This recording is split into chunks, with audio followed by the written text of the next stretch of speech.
helped me in some content that I also have been trying to write, that it enabled me to change some of my brand assets at the end of the day, because I realized that I need to go this angle, and you're wondering, okay, what on earth is she talking about? Well, I'll tell you in a few minutes, few seconds rather. Yeah. All right. Today we're looking at your brand story. Last week we began to talk about branding. Today we're looking at your story. Stories are very powerful. All right. We want to turn our brand story into a message that will build trust in people, because people connect with transformation. You cannot argue transformation. They don't just buy your product, they buy what your product is going to do for them. Last week, we spoke about what feelings do we want people to have when they engage our service or engage our product, because those feelings are part of the transformation process that we are talking about. All right. People buy the relief that they'll get. People buy the confidence that your product or your service is providing. And so, in looking at our branding, we want to see how we can move your market or your potential market from hesitating to taking action. All right. And in order to do that, you need a system to do it. You need to be able to articulate the struggle you were in before you got into this service. So when I think about you, Edith, I really want to know, okay, did you just choose to go into to have your own clinic just because it's a good idea? Or rather, what was it that you were facing? What was it that you saw before you decided to before you decided to start your own clinic? For you, Oti, why did you decide to start cake business? What was it that you saw? What were the gaps that you were looking at? Or maybe it's even your own life, that made you say, I would want to do this. Then you would be, want to name the breakthrough point. By the time I got to this point, this is what happened, and then prove that all the results you had was on the other side. And then you're now inviting others to be a part of that transformation. People don't buy what you do. They do not buy what you do. They don't buy what you do. They buy the transformation that is possible. They buy the change that is possible. And that is why your story sells. So I want to introduce you to the story formula. If you always look at this formula, it will really help you in your process of thinking whenever you want to communicate to your audience, to your market. So the story formula is before, breakthrough, after, invitation, which I kind of like highlighted here. All right. Before, what life was like, or what your business was like, what the situation was like before. Then, what was the turning point, which is the breakthrough point? Then, what was the result? What was the transformation? What was the new reality? And then, now the call to action. Okay. So, when you want to communicate, you don't want to ramble about the place, telling stories, making it too long. At the end of the day, people are not clear. What exactly are you saying here? So, my example is I recently did an ad on Meta, and my ad wasn't converting. Okay, let me stop here. Am I speaking above your head?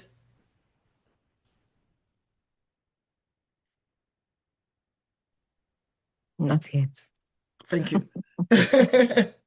So my ad wasn't converting. So when I showed my coach, he now looked at the parameters, and there's a particular parameter he looked at, and he said, okay, based on this parameter, there's something wrong with your communication. You are not being clear about what exactly you want people to do. We can see that people are interested. We can see people are clicking on your link, but you are not giving them a direction as to what exactly to do. By the time we looked at it in more detail, he he could see something I did that was wrong. I kept saying, click on the link in the bio. Click on the link in the bio, but the link was not in the bio. The link was underneath the video. So if you're telling people to click the link in the bio, number one, it means you're moving them out of that page. And so where are they going to find you? But number two is that there is no link in the bio. Hello? So that is on the one hand. But what if that is not the case? You are just trying to shape with people your story.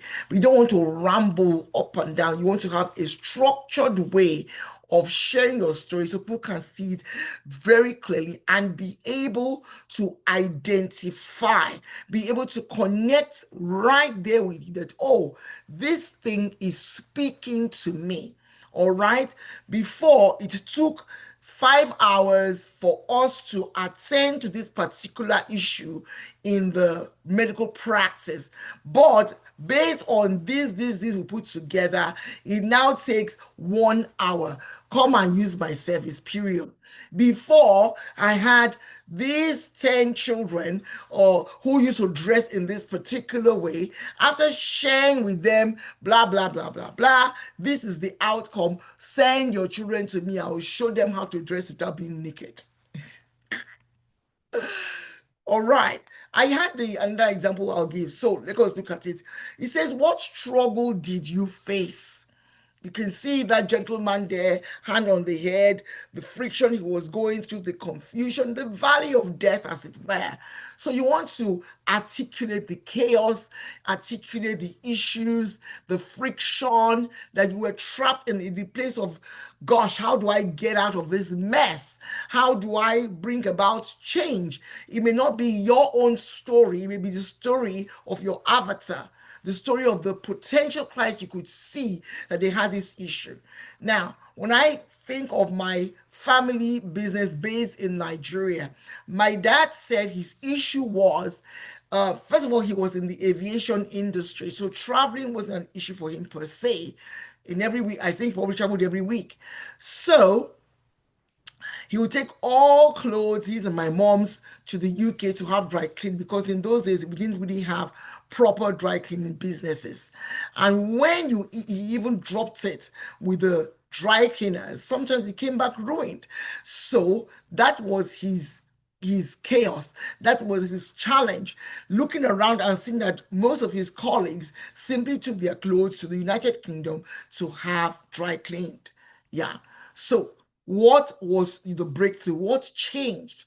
All right. That is the pivot moment. The pivot moment for him is number one, he lost his first or second job?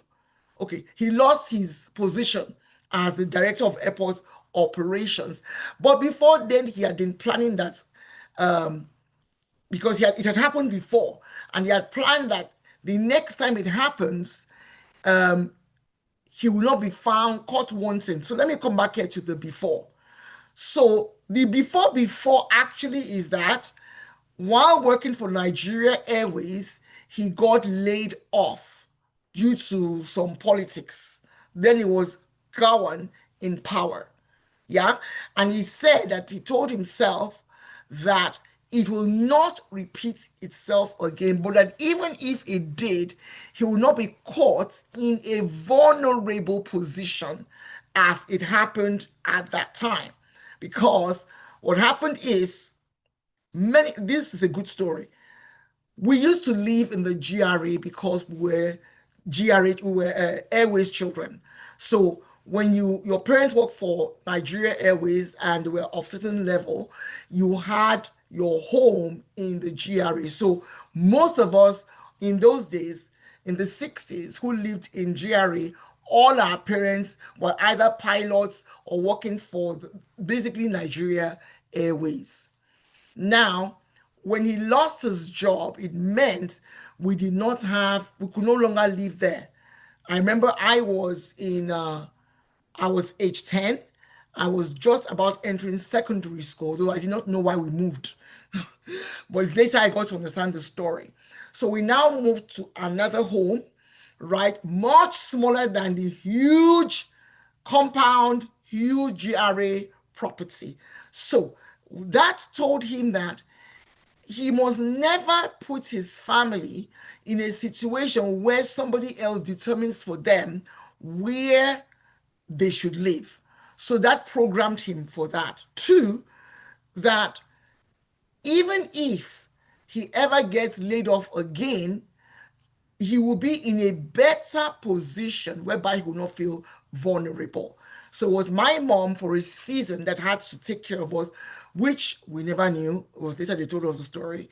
Now, so eventually a new parastatal was developed, NACV, then was called NACV, now it's called NACO. And he now became like the founding manager, blah, blah, blah, blah, blah.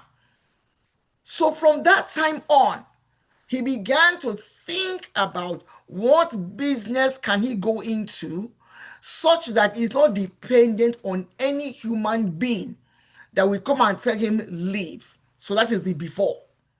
Now, so the breakthrough is eventually he identified dry cleaning. He identified dry cleaning. He identified Nigeria, what's it called? Airline business.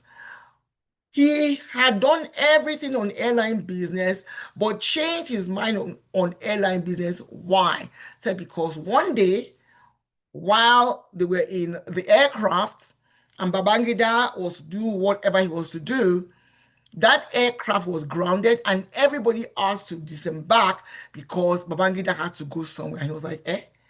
That's how you'd have gotten your commercial flights, paid license and all of that, and then your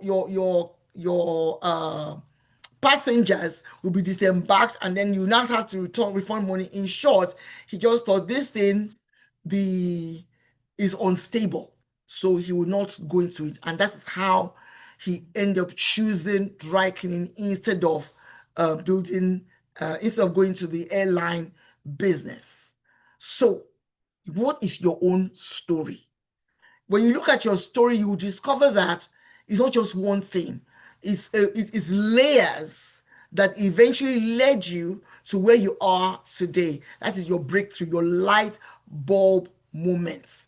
Something happened that shifted your trajectory, that said, yes, I want to do this. Yes, I want to do this as a business. So these are the things that we communicate when we are talking about our story. And so after you have done that, was it a good thing? So what happened? So you're now showing your measurable reality. That is because I took this step. This is now the result. This is now where I am. I love it when my coach shows up like, guys, you were here, you saw me. You can see that when we started, we're here, and look at us here now. That for us in it, we can see it. For newcomers, they think, oh, wow. But we journeyed with him. We've been journeying with him and seeing it. And we also are improving on whatever we are doing as well. So you now should be able to articulate and say, okay, this step that I took, is it a better thing? What is the outcome of it? Is it giving the results I wanted? And does this result attract people to be a part of my business, whether as me providing services for them or products for them or whatever? All right, there's a clarity on that. So as a result, how do you help others? How do you invite people into your own process? All right, that is how you now establish your authority. You're going to say, look, I've been there, I have done it. I am not telling you what I have not done. I have done it. You understand? Because it's a process that you have gone through. All right. So here are some frameworks that we can look at.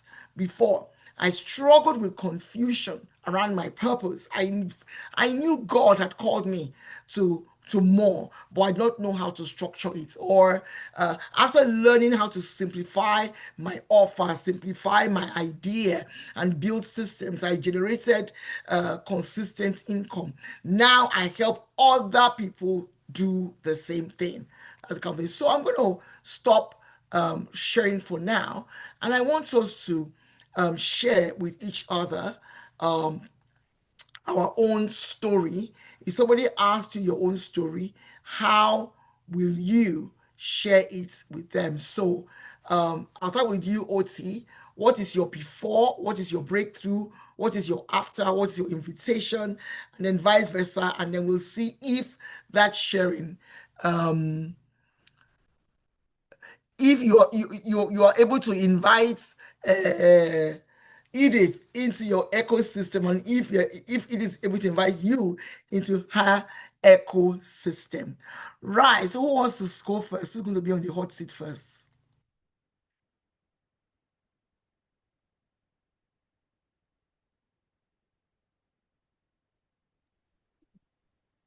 Sorry, Mr. T. I was distracted because somebody is going for soccer. So I had being invited into the ecosystem. I was like, okay, what did I miss? I'm sorry. No worries. Let me share my screen. Okay, thank It shouldn't be an issue for you, really. Good. So I've just gone through the 4-step process of where you were before you began your business, your breakthrough points, the results, and then your invitation. Okay, now I give an example. Before, I struggled with confusion around my purpose. I knew God had called me to more, but I did not know how to structure it. Then, after learning how to simplify my offer and build systems, I started getting consistent income. All right. Invitation. Now I help purpose driven entrepreneurs turn clarity into cash flow. That is for a coach, as an example. Now, so we are looking at the story formula. And the question is, how do you craft your story? As you are supposed to be online, whether your online is LinkedIn, Facebook, Instagram, WhatsApp, wherever, because you want to reach human beings. In it, what is your story? That's what we're about. So I want you to map your own testimony now based on this formula. So I said one person should start and say, okay, this is my before, this is my breakthrough, this is my after, and then this is my invitation. So I want you to talk to Edith as if she's a potential client. And I want Edith to talk to you as if you are her potential client. And let's see, and then we'll now come back and see, okay, what, and just dissect that conversation. Is that clear? you. Yes, it is clear. In fact, this school is master's program. This course, honestly. Okay.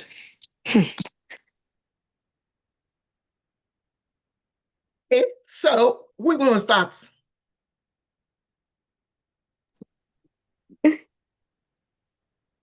Stay, did you want to start? Can you bail me out? Start. Sister Oti, you got this. You got this. I'll put two of you in front. Oti, start. So what is your before story?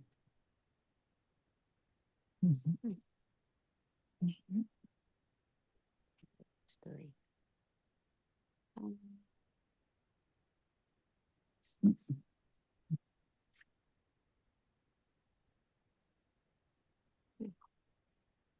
Okay. I Please, before you continue, I just want to be sure we have done lesson 1, right? Branding. yes. So we did last week. But in your own case, did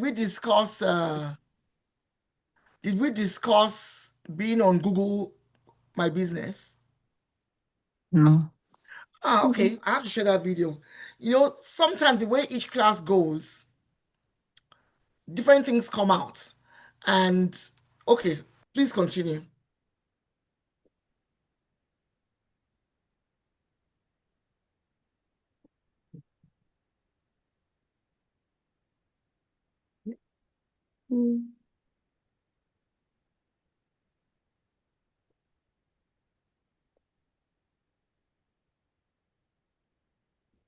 Okay, so I mean, I don't know if it.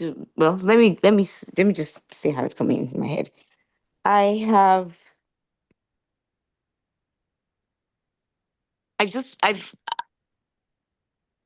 growing up. I liked cakes and desserts and pastries, and I one of the things that would get me really saddened and pained was if I ate a pastry or a dessert or a cake that I could tell that the quality was poor, was off, was subpar.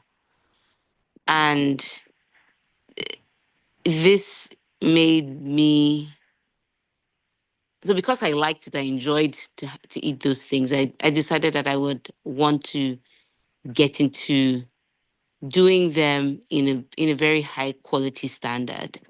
So I took the time to train myself. I got trainings from um, different culinary schools and upskilled myself.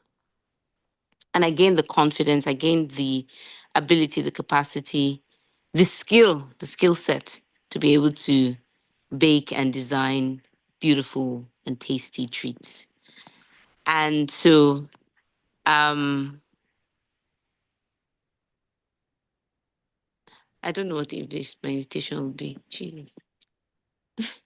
It's my cake. Come try my cake. Yes, come try my come and try Okay, my. no, that you are jumping. I'm jumping. Oh, Yes. So that is the before story. that's the All first. right. Okay. So your before story is beautiful. It shares your frustration because your before story is about the frustration you were going through, which is to see a cake very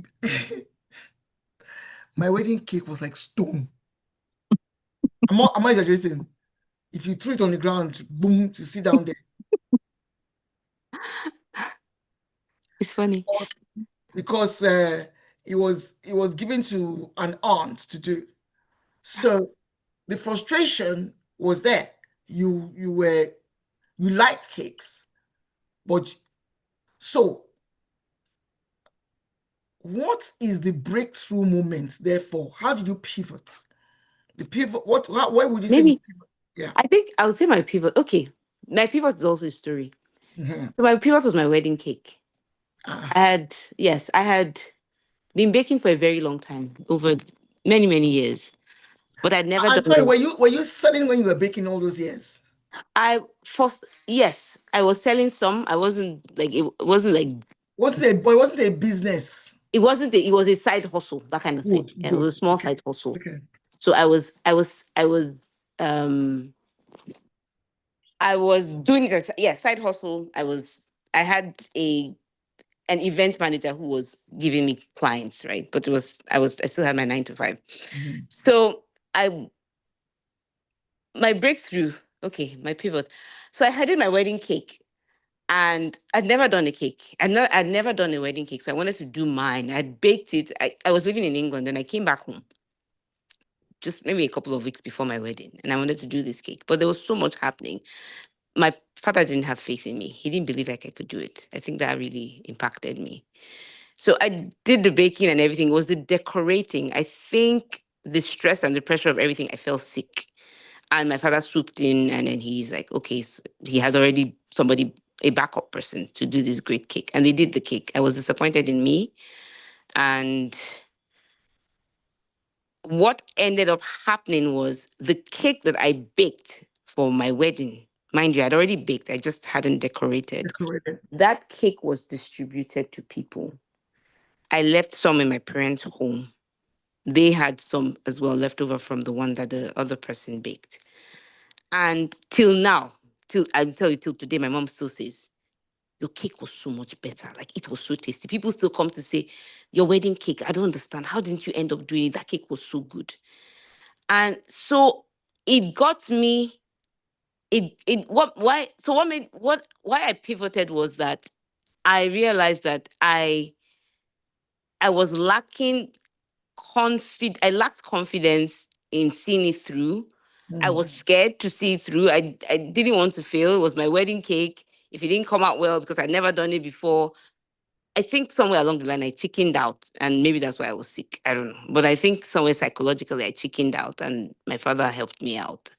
And I don't know where the story is going, but The story is sounding good to me, and I'm sure it's sounding good to Edith too. So good, good, good. We are seeing your story. We are seeing it coming up. We're seeing how you were frustrated. We're seeing how you even began to gain skills on it. It wasn't really a business yet like that. And then from there, you went to do your own as for your wedding cake. And then the pivot came because wow, people talk about it like wow, that was something. So what did that do to you when people now kept on talking about the cake? so what that did to me was instead of looking at my cake business as a side hustle, I said, you know what, I have to look at this thing as a business. It's not a side hustle. It's something that I need to build on. Mm, Right. And so so this has led me to where I am. Like, okay. yeah. So let's put it together. So how are you going to use this story now to invite people to come and eat your cake? That's a very good question. How am I going to use that? I would And say if you can reach us for a lifeline if you want. help. Any ideas? Zoom user. Any ideas? How do I land this plane?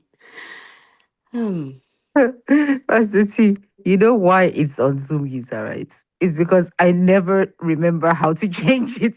I I know. stand there and I click all kinds of things. I'm like, it's not working. I can't put my name. So Actually, I thought actually, I am also able to change it for you though. I stopped struggling with it. I just told myself, Oh, it's fine. rename. I Oh, think okay, I rename. would say You did, yeah. so after that experience, yeah, after that experience and the feedback, it got me. I think it got me thinking that this person was a well established um baker, well established, many years, very well respected. I know this person really well.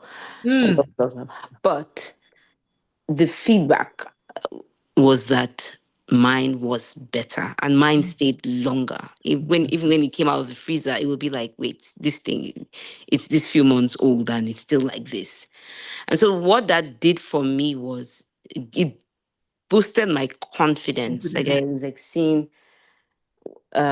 that I can compete in this market even Mm, against the people that are very well established. And it's mm, not just in my mind, but from the feedback that I'm receiving from other people, and not just my family members, because my family is biased. It wasn't mm, just family; it was other people that outside of my family who got to know that hey, she did that cake. What?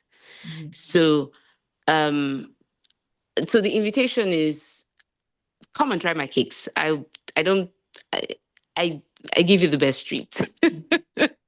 So my question to Edith is this. What is it about her story that would want you to eat her cake or order for cakes from her? So I think it's the part where even after, the confidence was not there. People tasted her cake at her wedding, Mhm. and they were like, huh, it's actually better than the one that the professional did. And without knowing that it was that they were comparing it with one that the professional. Yes. But they had no way of knowing. They have no way of knowing. It was a blind, it was a blinded study. And your Mhm. cake won, like, I think I will try that. Yes, yes. And it comes the case of I do my cake with a lot of heart. Huh? I do my cake to ensure the pleasure you will have from Easy. tasting my cake and all that. So that is your story. Your story must not be thrown away. Your story is a very important part of your journey. And even though we've done a rough thing here, it's something you have to write and rewrite and craft it in such a way that we would smile hearing the story. Now, for example, it's a little story you can even tell, and if it is on Instagram, it's one of the videos you will pin on Instagram. It could be a video you will put as the video on your personal page on your personal YouTube, for example, so that anytime somebody comes to your page on YouTube, that's be the first video that will play, which is basically talking about your story, about your journey. That'll make people feel, okay, I think I'd like to try this person out. Then one can even go further in your marketing, like, okay, are you tired of hiring or contracting your cakes out to well-known brands only to be disappointed at the end of the day? You have different descriptions. Only to taste it and think, sawdust. Only to take this and well, we can go to that. We can go in a different direction with that. Okay, but all of this still comes out of your story. Your story is important. Okay, so good. Sister Edith, Dr. Edith, your turn. Okay, so let's see. I remember as a young person, I think I couldn't have been more than third grade. I'm sure. It couldn't have been more than third grade. My father was diagnosed with diabetes. And then we had to use a litmus test to check his urine to see about his sugar, if it was high or if it was low.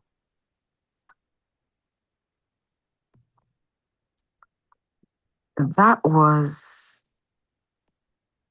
the almost basic understanding that we had of diabetes then, even though the doctor, who was a very well-known doctor in Nigeria, was my father's very good friend.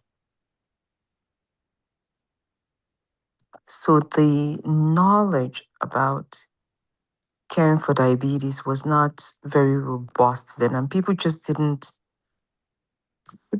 understand that it required a lifestyle change. Mm. Possible that my father had been told, again, I was in third grade. So it's possible that he had been told that he needed a lifestyle change. But how? Right? It's one thing to say, you need to change your life. How do you change your life? A few years later, he had the first stroke. Wasn't even long later, he had the second, and he didn't survive the third. So subconsciously, I think that left something in me. You know, I was just give me one second.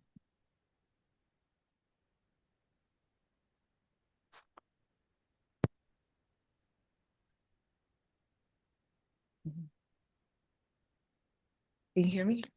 Yes. Okay. Are you good? Yes. Yeah. My husband just got back, so I just needed Okay. to excuse myself from the room so that I'm not disturbing him. You know, so that left it left a void. Like as a 6, 7 year old, you start to think about these things the same way a 6, 7 year old will, you know, try to understand it as best as you can. So fast forward, I always said I wanted to be a doctor. I didn't know what that meant. I never had any female. In fact, I don't think I ever met a female doctor until I came to United States. All the doctors that I saw in my life were male. And I always actually thought that nurses were the female version of doctors as a young kid. Yeah, yeah, I always thought that nurses were the female yeah, yeah. versions of doctors. Yes. So I remember one day when my mother asked me, "What do you want to be when you grow up?" I said, "I want to be a nurse." And my mother said, "Why? When you can be a doctor?" And I was looking at her like, "I'm not a man. Mm. Why would I want to be a doctor? You had to be a man to be a doctor." So that also stayed with me as a kid. So fast forward, I went to school, I did research. I got to that point where I could either go the research route or go the medicine route. I almost went the research route to get a PhD. But I remember that the people that I worked with in the lab would always laugh at me that, why are you always talking to these cells? So I would talk to anything. I would sing to. I'm one of those people who sing all the time, not because I know how to sing. I just enjoy singing, you know, gospel songs. So I would sing to the cells, I would talk. And I started to realize that maybe I'm not supposed to be stuck in the lab singing to cells. Maybe there's Mm. more to this for me. So my brother encouraged me. I said, okay, I was going to dental school. He said, but you said you always wanted to be a doctor. Why do you want to go to dental school? I don't know. Maybe I should just go to dental school. He said, no, try to go to medical school.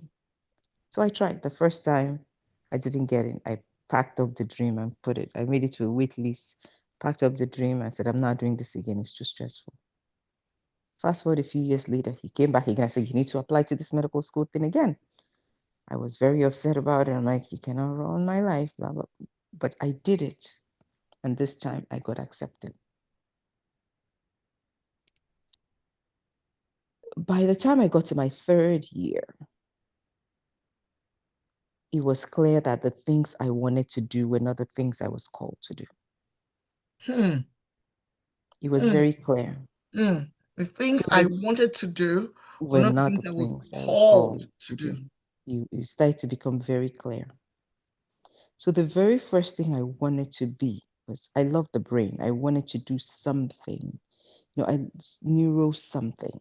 Hmm. And that was what I read in college. So I was a neurobiology major in college. So I knew my mind was, I'm going to go to medical school and I'm going to be a neurosurgeon or something that had to do with the brain. And I liked surgery. So I knew I was going to do something that had to do with surgery too. But when I started to do my rotations, it was not the neurology, the our neurology lecturers were a husband and wife pair. Oh, The wife talked to us like, so the person who was supposed to be the lecturer left. So they now got this husband and wife pair. And then the husband talked to us like we were in third grade, and then the wife talked to us like we were in PhD class. oh my goodness. So I just told myself, with this zero knowledge I'm getting from this class, there's just no way I can do this. So I took that off my mind. But the other thing I liked was oncology. And I had done a summer at one of the really most famous oncology hospitals, Sloan Kettering in New York. I'd done a summer there. And I'd met this female GYN surgeon. I loved her. She was the mentor that I had. And I'm like, okay, this is her. She's it. This is what I am going to be. Then my nephew had brain cancer. Hmm. It was so tasking on me emotionally. and so tasking on my family. And I told myself, if I do this every day, You'll break I down. kill myself. I will. Wow. There's just no way. Wow. And so that was how, and I was literally walking that path of oncology when my nephew had the cancer. And I said, okay, I can't do this. This is too emotionally tasking for me. Just the emotions was always running a high. If it's not you stressing about the patient, it is the parents falling apart. It was just nonstop. So I just knew that I could not work in that environment. But at the same time when that happened, I was pregnant. I was pregnant when my nephew had the cancer. I was pregnant. And I had this rotation. It was a family medicine rotation. My attending was a female doctor. Throughout all the rotations that I did, that was the place where I felt peace. In 3 years of medical school, I spent 6 weeks with a woman who, not just the doctor herself, but her patients, for the first time in my entire medical school, I was happy. Hmm. I mean, I could not explain it. I was happy. I was happy to get up and go every day. I loved the patients, especially the old people. They will come in and I will sit with them and they will tell me stories. And and the doctor will say to me, you should be a geriatrician. I never heard it before. I didn't understand what it meant. And I was just laugh. I said, me that I'm barely struggling to even finish this crazy medical school. You're telling me to be something. Fast forward, I applied. I did family medicine because, again, that was my happy place. Through when I got to my first year, I struggled. When I got to my second year, I'd seen more patients than anybody, and most of the patients that I saw were elderly people. And when my attendings were out, I always saw their patients. Mm. So that was another confirmation that this geriatric thing is probably a calling, not, this is what I'm actually called to do. So when I got to the end of my residency, everyone's like, what are you going to do? What are you going to do? I'm like, I have no clue what I'm going to do. I hadn't applied to anything. My attendings kept telling me, apply to the geriatric fellowship program. It's not late. Just apply. I'm like, if it's going to take me outside of my house, outside of Texas, I cannot do it. They said, okay, there's 2 programs right here. Under your roof, apply. And those 2 programs were run by the 2 premier geriatricians in the state of Texas. World renowned, very well known. The first one I interviewed for, on the day I interviewed, they gave me a spot. Hmm. They removed a spot for me and gave me a spot on the day that I interviewed.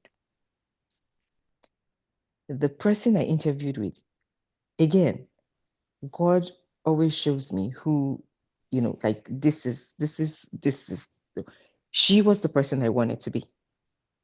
I told myself, this is what I want to pattern my career. This is it.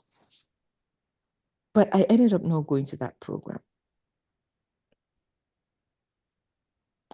A few weeks later, I interviewed for the other program, and then towards the end, the other program gave me a spot. I worked harder in the program I went, Right. gave me the opportunity to learn more.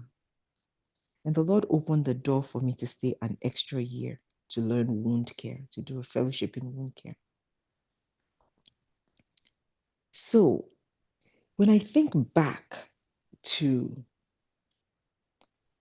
all the things I had to go through and the training and everything, I realized that subconscious 10-year-old never left. that subconscious thing, who never had the opportunity to take care of her father, never left.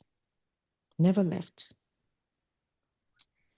And so I think God used all of that to teach me not only how to communicate with elderly people, but how to get their children to be patient enough to understand what it is that their parents are going through. And so that is my job every day, is to get my patients to that place of understanding of what it is they're going through medically, to teach them the options, to teach them the little changes they can make, and to also carry their children along to help their children understand what it is that their parents are going through. So that way, not just the patient gets a better outcome, but also their children get a better outcome. Because, when you look at a patient, you think that it's whatever you're doing only affects the patient. Whatever the patient's disease process is only affects the patient. No, it doesn't only affect that person you're taking care of. It affects the person's cat, the person's dog, the person's children, grandchildren. Everybody is affected by what a person is going through. And so my calling every day is... This is a very powerful story, and I know I've heard a bit of it before when we invited you to Time Out with Watchers Connect. But there's something about when a story is repeated, even and then again on this platform. So, Oti, I hope you are paying attention. So what you've shared with us right now is your before story and how that story got you to where you are. So which is it's technically one part of a 4-part process. So, but you began to share the second part. Well, no, I think you shared both. You shared the before, you shared your breakthrough points, and then the outcomes. So what is the outcome of this? What is the result? You said, well, I'm not the one to do this exercise. Oti, what has she shared? I was just saying that, that first of all, thank you, Dr. Edith, because that was such a powerful story, and it reminded me very strongly of how God doesn't waste anything that happens in our lives, any experience at all, and how it's like it has come full circle for you from that little child to what you're doing today. Yes, amazing. It was my question, sorry. So beautiful. So your question is, remember we are looking at the 4-part formula, okay? And in that 4-part formula, you are supposed to share your story, your breakthrough. Let me open it for us. Your before, your breakthrough points, and your after, and then an invitation. Basically, why should anybody want to use her service? Now, we understood. So I want you to, based on her story, did you identify her breakthrough points? Yes. I mean, I think I did. What was it? I think it was, I think maybe 2 points. One was where she started interacting with older people, the geriatrics, and she found that, one, she enjoyed it, and two, not just that she enjoyed it, but their response to her as well. So it was two-sided. So it's not like she was just enjoying it but they were also attracted to her. And then when somebody mentioned that going to geriatric, she said she didn't even know what that was. And then she applied for the fellowship and on the spot got the opportunity to go there. Yes. I think that was the moment. Yes. So do you think that Thank you. Do you think that she was clear on the after? If someone listens to her story, do you think she was clear on the aftermath of her experience in her story? Mm, As in the result of those steps that she took? Yes, I think it was clear. It was clear because she talked about going into that fellowship and being under the mentorship of the foremost people in that space. Okay, so the after refers to what is the result of the decisions she has taken? What transformation has taken place as a result of her pivoting? Oh, okay. The transformation for me is that she had the clarity. Is no longer confused about what does she want to do, but where she is today, she's confident that that's her calling, and so she is able to confidently walk in it. She's Okay, able to confidently provide care to those people. She amazing. has the expertise, and then she has the skills, she has the training, she has the expertise, but she also has the heart required for that. I like that, the heart. So that is transformation for her. What of transformation for the people she's working with? Because at the end of the day, those are the people she wants to attract. What would you say is the transformation there? Did she share that? I don't think I caught that. Mhm. Maybe that's the one part that I may have missed it in what she said, but I don't know that I didn't catch that part. Okay, so I think she kind of like weaved it into her story where she said that um, she's able to speak with the children Ah, to, or because that I think is a very critical part of her right. story. So yeah, take it from there. Yes, I agree. Sorry, yes, thank you. I actually wrote that down in my notes. Sorry. So yes, that not only is has she been able to work with the patients themselves, but also giving the children the understanding of, hey, this is What? while there's a lifestyle change on your parents' side, you also need to understand, okay, this is what's happening, and knowing how to work with their parents. I think why I say it's full circle is because what she didn't know when her father was going through his own experience, she's now able to bring that into the experience of the other children. So what was missing for her as a child, she's now able to bring that information to children who are dealing with whatever their parents, any health challenges that their parents are going through. So Awesome. yes, she did bring that in. I just didn't know Fantastic. how to tie that in. Yeah. Fantastic.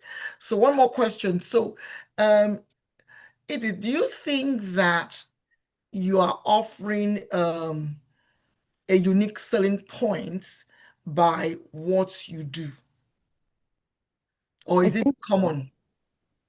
No, it's not. I think that I am because there are very few community geriatricians.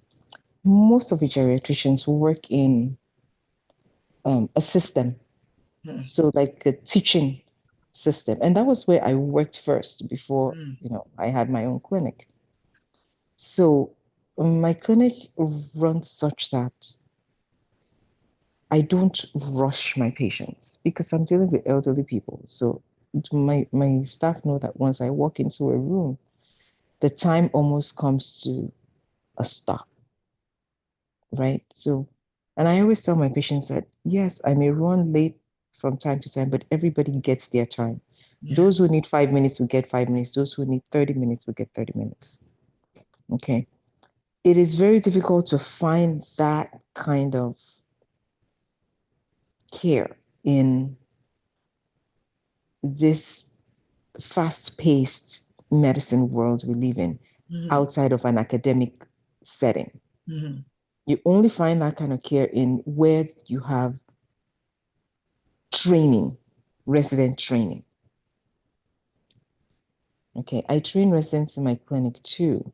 Mm. but it's not the residents come and rotate with me Right. every week, but I'm not a teaching I'm not a teaching anything. Mm. I'm a private owned clinic Mm. that runs like that.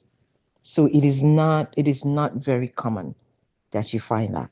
That is a unique selling point, It, and that's amazing. A very powerful part of your story. So to close it now is, how do we now put all this together to make it a compelling story for your potential clients to want to utilize your services? What you shared so far should make anyone feel, you know what, I would like to work with this person. But for you, as the business owner, how do you think you can now close it in terms of inviting patients, children, to say, okay, bring your dad here, be sure that they'll be well looked after? that I am not sure. I like that. I like that. I I'm like that. not sure. Not sure at all. So it's something I want you to think about. I want you to Mhm. process it, okay, because we are going to craft this together. This is just a very rough draft, but what it did for you is it enabled you guys to like process your story. So yes, you can say your story, but how do you connect all these things, this four-part framework of a story, to lead people to want to engage your service or your business? That's what this is all about. So it's not meant to be a gist. It's meant to be a marketing point. This whole module is about branding. So this is like a part of your marketing story, you understand? And you you would eventually discover that out of that, you might find that you have crafted a name for yourself, maybe the geriatric doctor. And I know that sounds like, okay, but you might be able to have a name whereby you are, it's like an authority name for you because of who you are. Even for us in this class, listening to you, man, you're very calm. I am not calm at all speaking with my mom. I am far from calm. After some time, I get annoyed, but now as I'm older, I do try to remember that for goodness sake, this woman is 88. And apart from that, I feel like you're manipulating things, you're just pretending, and I remember when with my dad, it took a while because we did not, it's correct to say, we did not age with him. We were present, but because he was such a strong person, Mhm. we failed to see that this man, almost 90, is not the same person because he knew how to mask well. So we would meet him in holding conversations with him in a strong way as we did when he was 70. And God bless my sister, who is a nurse, although she's moving into research, and her area is your area as a nurse, geriatrics. So she was the one that first of all made us understand that daddy is in early stage dementia. Like, it's a lie, he's pretending.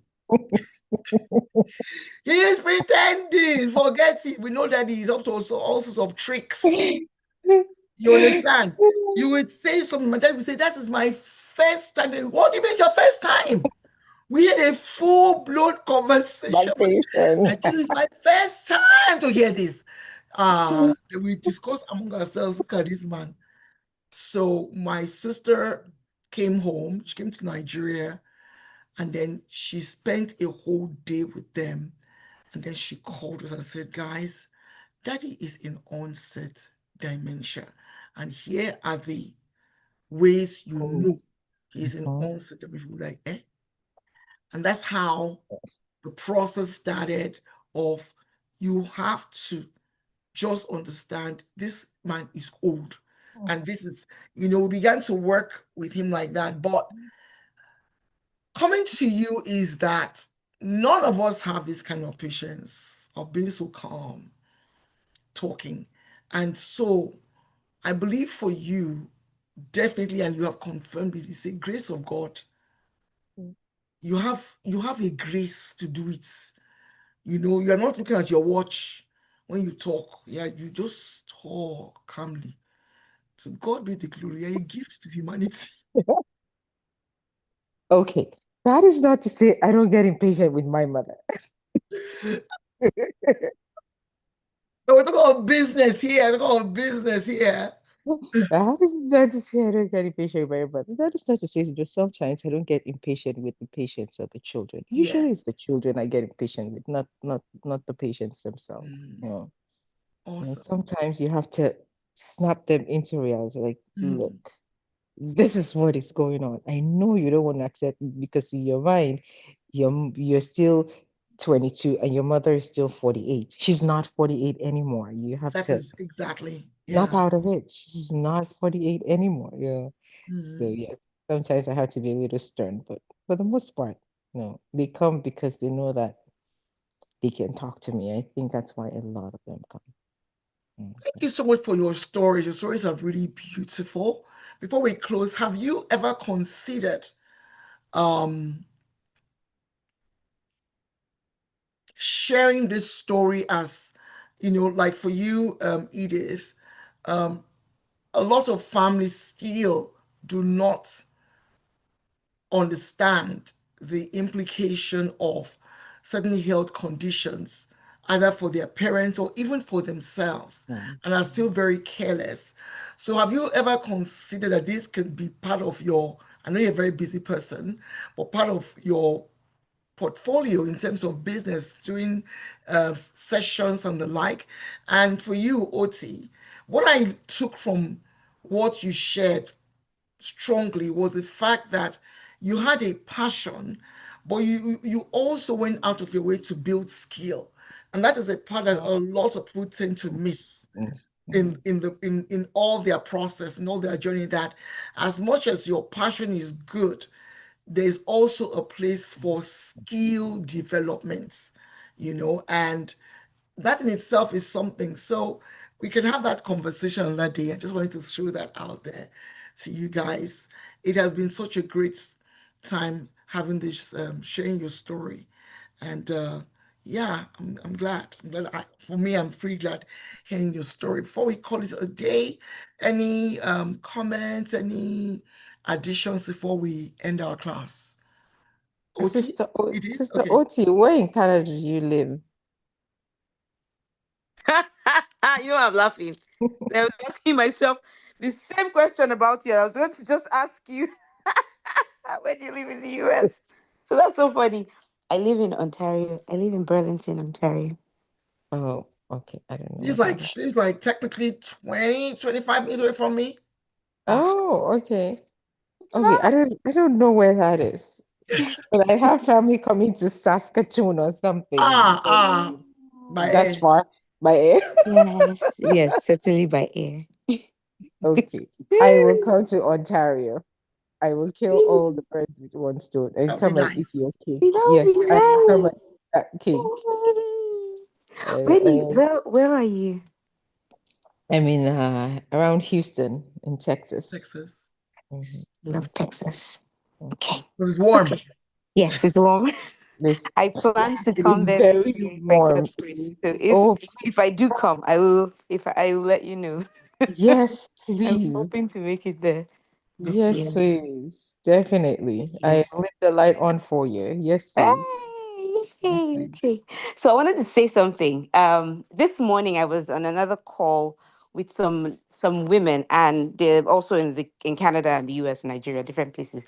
And one of the things we talked about today was medical care and how fast-paced things are, just because of how it's really very capitalist now. And so how in meeting with your doctors and practitioners, it's typically like a 15-minute check-in, Hmm. and they're trying to get that many people out the door. And so when you were talking, I was thinking how unique your own is, that you give the people the care, the time that they need. And I think that's a unique point for you. And I think maybe, I mean, I'm also thinking that just because of how your practice is, you have that flexibility and ability. But I think it's such a unique selling point, because that was a big conversation this morning in that group. Yeah. Yeah, I think so too. Yeah, Wonderful. I purposely even during, so usually a clinic session time is 15 minutes. Wow. But when I trained that's the standard, is 15 minutes. But when I trained as a fellow, we will have 45-minute slots and 1 hour slots for our elderly patients. Ah. That was the time slot. If there's a new patient, it's about an hour slot. If there's an existing patient, it was about 40 minutes slot. But again, you can do that because it's a teaching hospital. So when I decided to start my clinic, and my husband and I were talking about it, I said, even I have been to doctors' offices, and the one thing I don't want my clinic to be is a 15-minute slot clinic. Mm. There are no 15-minute slots. The smallest time slot I have is 20 minutes. Oh. I sit with you, we talk. Like I said, some people need more, some people need less. Some people are not talky, winding people. But some people are, before you get to the heart of what they're saying, you have to hear about their cat, their dog, the chicken, and, so it always balances out. It always balances. People who need more will get time from the people who, you see what I mean? And Yeah. people who don't need a lot of, To balance out. yes, exactly. It always balances out. A lot of people say, oh, you won't make money doing it that way. Everybody does it. If you see 40 patients a day, I don't see 40 patients a day. I don't. How am I going to do that? I'm going to be there till midnight. But God has always been gracious. God has stayed faithful. We have not lacked. We have not been able to pay our light bills. We have not been able to pay the staff, So he's always provided. You just do whatever it is that he has called you to do. You do it diligently, you do it well. Then he makes up the rest, right? I think that's how I think about it. Awesome. Awesome. Mm. Thank you so much for sharing today.